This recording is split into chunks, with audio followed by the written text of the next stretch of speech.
Alors, pourquoi est-ce qu'il y a plein de profils différents qui existent? Ben, c'est parce qu'il y a plein de matériels différents avec des technologies différentes. Donc, par exemple, si on s'en tient rien qu'au RVB, on ne parle pas des imprimantes ou des presses.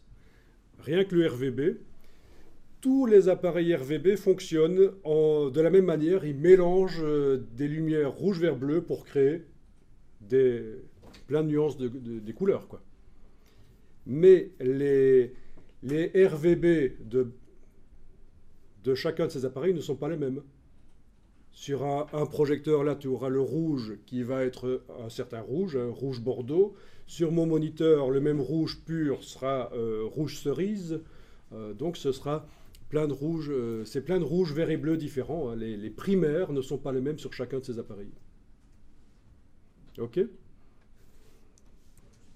Donc, tout... Quand tu regardes RV... Alors, je recommence. Moi, je pas de différence sur le mien. Donc, pour répondre à ta question, quand on ouvre sans le profil inclus, et tu me parles de tous les profils qu'on voit dans la liste, là. Ben, dans ces profils, il y a des profils de matériel RVB et des profils de matériel CMJN. Et il y a même aussi des profils de matériel 6 couleurs, parce qu'on peut imprimer en 6 couleurs chez l'imprimeur: cyan, magenta, jaune, noir, orange, vert.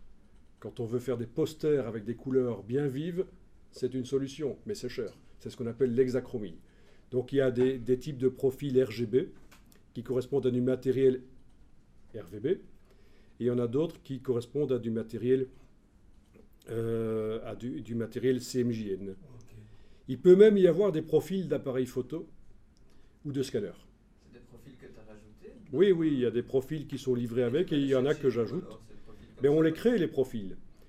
Par exemple, Canon ne te donnera pas un profil pour... Si, il peut y avoir un profil générique pour les appareils photo. Oui, oui. Mais les profils d'appareils photo, c'est particulier parce que... Donc on fait aussi les profils d'imprimante, bien entendu. D'ailleurs, j'ai une sonde ici, et si vous amenez votre imprimante, on fait son profil, et en fonction du type de papier, vous aurez un profil par type de papier que vous utilisez. Voilà, donc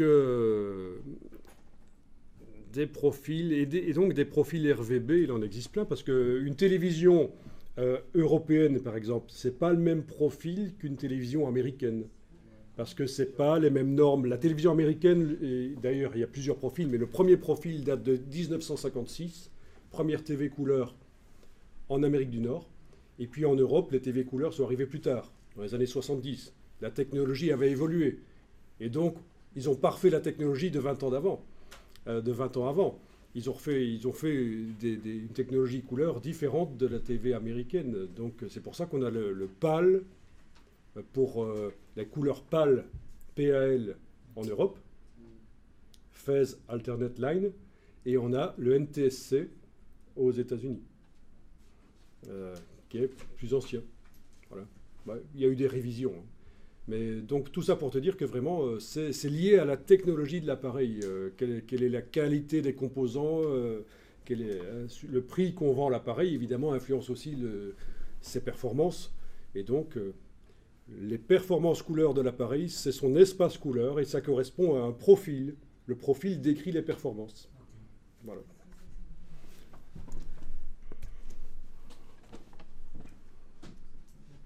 Bon, alors vous ouvrez l'image avec profil inclus.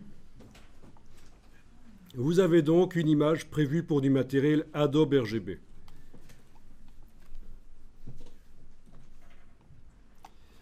Si vous dites à Photoshop non, non, elle n'est pas prévue pour du matériel Adobe RGB, elle est prévue pour un autre matériel, mais vos couleurs vont être pourries. Par exemple, on peut le faire. C'est édition, attribuer un profil. Édition, attribuer un profil, c'est dire à Photoshop, tiens, cette image, elle est prévue pour tel matériel. Ne confondez pas avec convertir en profil. Ici, j'ai bien fait édition, attribuer un profil, et je dis, tiens, je vais attribuer le profil Profoto RGB. Vous avez la case aperçu cochée. Comme ça, vous voyez directement ce que ça donne. Vous pouvez voir, tiens, ces images-là, cette image-là, sur différents matériels. Si j'envoie les valeurs RVB sur différents matériels, voilà ce que ça va donner. Sur certains trucs, mon brin devient carrément noir. Mais vous comprenez l'intérêt de la gestion des couleurs? Ouais, donc Là, on est en train de vraiment simuler ce qui se passe quand il n'y a pas de gestion des couleurs. J'ai une image RVB, je la visualise sur différents matériels, ça change à chaque fois. Et ça veut dire qu'il y a un artiste peut-être au départ ou un retoucheur photo qui s'est cassé la tête à faire des belles couleurs, ou des couleurs pourries d'ailleurs, si c'était le but de donner une ambiance pourrie. Quand on dit belle couleur, ça veut dire une ambiance qu'il a choisie, qu'il a contrôlée. Donc à la limite, en tirant... Et donc voilà, ça n'a pas d'intérêt ce qu'on est en train de faire là, si ce n'est de vous montrer que il faut contrôler les choses. Donc je suis en faisant ça, ce qu'on est en train de faire, c'est constater que si on envoie les valeurs RVB de l'image, elles ne sont pas en train de changer là, la valeur RVB de l'image, c'est toujours les mêmes, hein. Mais les mêmes valeurs RVB vues sous différents matériels donnent des résultats visuels différents. Et ça, c'est ce qui se passe quand on ne fait pas de gestion des couleurs. Quand on fonctionne comme dans les années 90, on a une image RGB, je l'ai faite sur mon écran, elle est superbe, je l'envoie à mon copain, il la voit sur son écran, les couleurs sont décalées, je suis déçu, j'ai travaillé pour rien. Ben oui, parce que mon image était valable pour un seul matériel, pour celui sur lequel je l'ai retouché. Et c'est ça tout l'intérêt de faire de la gestion des couleurs correctement et d'utiliser bien les profils, c'est que quand je transfère mes images ailleurs, je retrouve les mêmes couleurs. Donc, si quand tu envoies tes photos de ton ordinateur vers un iPhone, les couleurs changent, il faudrait les adapter, faire une version spéciale de tes photos pour être vues sur l'iPhone. Donc, il faut connaître le profil de l'écran de l'iPhone. Mais ça, déjà, une sonde couleur peut se renseigner là-dessus. Hein. Avec une sonde, on peut y arriver. Sinon, le profil générique fourni par le fabricant. C'est vrai que si on veut faire un site web, ça peut aider, mais normalement, pour les sites web, le sRGB, ça va. Alors, donc là, vous avez cliqué sur annuler, vous n'avez pas changé la photo, finalement. Et alors, on va maintenant dupliquer l'image. Image dupliquée. Et vous allez renommer l'image ici. Vous allez l'appeler œuvre en Profoto. J'aime bien prendre le Profoto parce que c'est un espace couleur très différent des autres, comme ça on voit bien les différences. Pour la petite histoire, c'est la norme de chez Kodak en fait, des labos Kodak. Et des disques spéciaux Kodak, mais que vous n'avez sans doute pas connus. Ils ont essayé à un certain moment de faire des disques, des CD qui contiennent des numérisations de photos. Les photos CD. Mais c'est un flop commercial d'ailleurs. Ils se sont bien plantés par la suite. Voilà, donc là on a dupliqué l'image. Et on a l'image œuvre en Profoto. C'est le nom qu'elle a. Vous la voyez, vous l'avez mise à côté de l'image œuvre en Adobe RGB.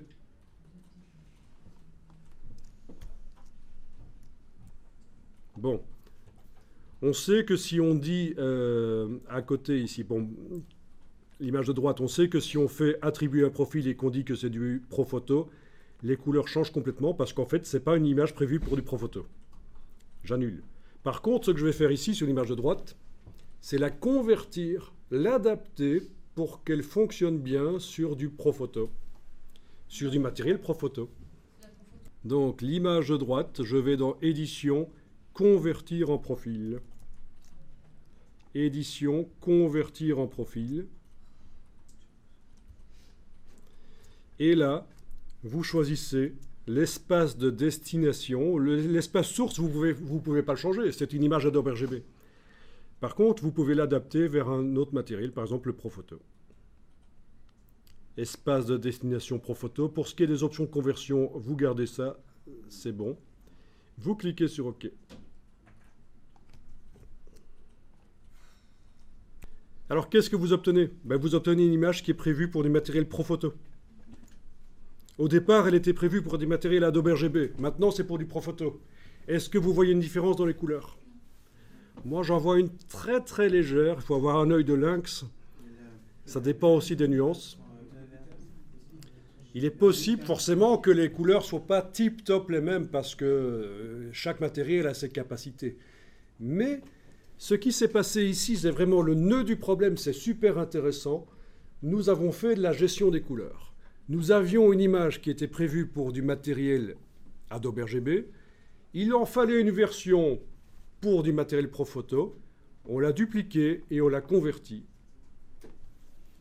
Et les couleurs sont les mêmes. C'est ça le but de la gestion des couleurs. C'est que les couleurs restent les mêmes. Quand j'ai fait une retouche sur une photo, je veux que les couleurs restent les mêmes quand je transfère vers un autre matériel. C'est ça le but de la gestion des couleurs. Et pour que ce soit possible, qu'est-ce qui s'est passé, à votre avis? Qu'est-ce qui a changé entre les deux photos? Un tout petit peu les couleurs, mais il y a quelque chose qui a changé beaucoup. La luminosité, Non. la brillance. Alors, les valeurs RVB. Si je compare par exemple avec fichier information, là, je survole avec la pipette ceci. 139, 102, 44 pour mon brin, dans la version Adobe RGB. 139, 102, 44. Et ici, 108, 89, 39. Ben oui, parce que les couleurs RVB de ces deux types de matériel ne sont pas les mêmes. C'est pas le même rouge, le même vert et le même bleu. Sur le matériel Adobe RGB, j'ai des primaires rouge, vert, bleu. C'est pas le même rouge, le même vert et le même bleu que dans le matériel Profoto. Donc, pour obtenir la même couleur, je dois doser différemment. Comme ici, c'est une simulation, on ne verra pas tant que ça, quoi. Ah si, c'est une bonne simulation. Oui, mais je veux dire, à l'œil nu, tu ne le verras pas parce que voilà, l'ordinateur renvoie jamais que la même couleur, normalement. Non, absolument pas. L'ordinateur ne renvoie pas le brin de l'écran parce qu'il ne faut pas oublier que dans les fenêtres de Photoshop, ce sont des simulations Oui, mais justement, du matériel. ici, ton brin, il a pas... Le brin n'a pas de les différence. couleurs, Ben c'est parce que c'est fait exprès. quoi. Oui, voilà, parce que c'est une simulation et que l'ordinateur renvoie, je suppose... Si je visualise cette image sur du matériel Profoto, c'est ça que je verrai. Si je la visualise sur du matériel Adobe RGB, c'est ça que je verrai. Ah oui. je peaufinerai encore. Et je suis en train de voir ça sur un écran très performant, large gamme couleur, qui me permet de simuler à l'écran du matériel moins performant, le Adobe RGB ou le Profoto. Là, j'ai un écran qui est plus que du Adobe RGB. D'où l'importance d'avoir un écran de très bonne qualité. Si on veut commencer à jouer avec ces profils, il faut avoir un écran de bonne qualité.